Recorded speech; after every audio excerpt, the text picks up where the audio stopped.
Welcome back. In a major border flare-up likely to further strain Pakistan-US ties, NATO helicopters fired on a Pakistani military checkpost in the northwest of the country, killing 25 soldiers.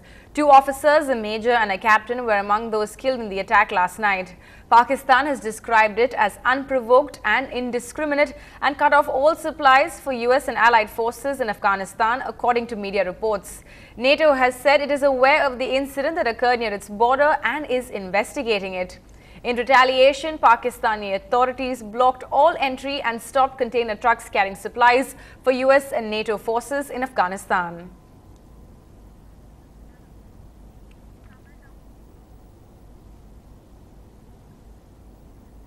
And warning the US against carrying out any strikes on Pakistani soil. This is what Pakistan's Foreign Minister Hina Rabbani has said recently during the UN General Assembly in New York. You cannot afford to alienate Pakistan. You cannot afford to alienate the Pakistani people. If you are choosing to do so, and if they are choosing to do so, it will be at their own cost. Today is the 3rd anniversary of the Mumbai terror attacks that killed over 150 people.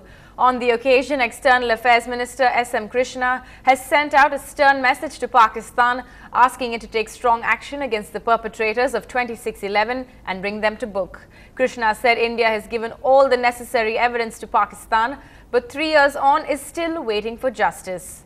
And even as Jamaat-ul-Dawa chief Hafiz Syed, the mastermind of the Mumbai terror attacks, continues to roam free in Pakistan, the country's Interior Minister Rahman Malik says India has not yet given any concrete evidence against him. Well, we are still waiting for Pakistan to act decisively to bring to justice all those perpetrators of that mindless violence that was unleashed on Mumbai. I think the evidence which has been provided by the Ministry of Home Affairs would be sufficient for any normal civilian court to prosecute the people involved. Luckily was arrested और अभी भी वो jail में है और बड़ा senior member है उस ऑर्गेनाइजेशन का. जहाँ तक हाफिज सईद का है, हाफिज सईद के खिलाफ कोई एविडेंस नहीं दी गई. हमने उनको शुरू में अरेस्ट किया और अरेस्ट करके अंडर एमपीओ किया. उसको हाई कोर्ट से फिर सुप्रीम कोर्ट से रिलीफ मिल गई. वो जेल में हम नहीं रख सके. उनकी फायरी स्पीचेस थी, 3 FIR फैसलाबाद में हुई, वो जो कोर्ट में जाके क्रैश हो गई. अब आज भी वो अंडर ऑब्जर्वेशन है.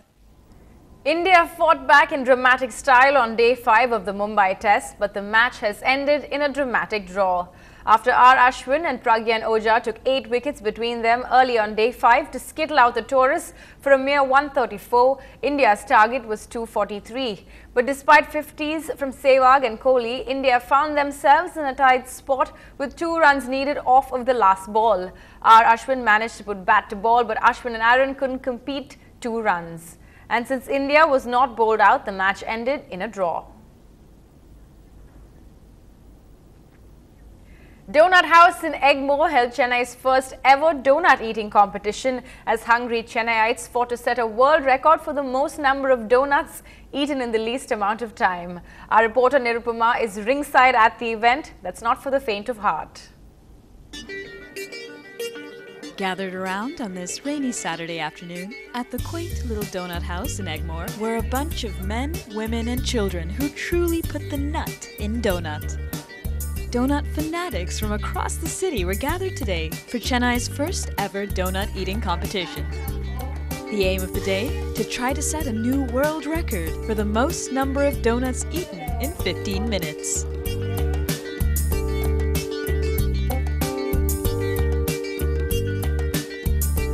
The record to beat currently stands at 44 donuts consumed in 12 minutes, a record held by a young man in Bangalore. Things got a little messy and sugar consumption levels were at an all-time high as Chennaites devoured donut after donut. And like with any competition, this was not without its share of struggle.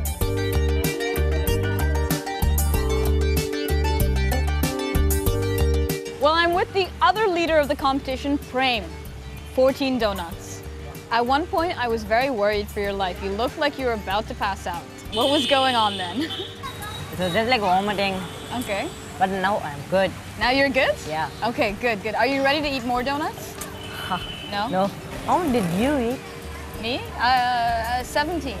17. 70. 70. 70. 70. I broke the world record. My mother will be so... No, lies. 5. 5. 5.5. 5 and like a little bit more. The final record for the day stood at 18 donuts. Not quite enough to break the world record, but definitely enough to warrant a few trips to the gym. Well, it's not just the dough that's nuts here at Donut House. We have a room full of foodies who have gone nuts trying to break a world record. Well, may the best nut win. With camera person Shah Vijay, this is Nirvana for NDTV Hindu. And finally, here's a doctor who makes no bones about his marathon days in hospital for decades. From a galaxy of film stars to ordinary poor patients, Dr. Nandakumar Sundaram has been making people walk and setting fractured bones in order. We leave you with this tribute to one of Chennai's best-known orthopedic surgeons, whose trademark, "Don't worry, you'll be fine" confidence booster has been recognized by Dr. MGR Medical University. Dr. Nandakumar Sundaram of Fortis Malar and Helios Hospitals was, among others, honored with the Best Doctor Award.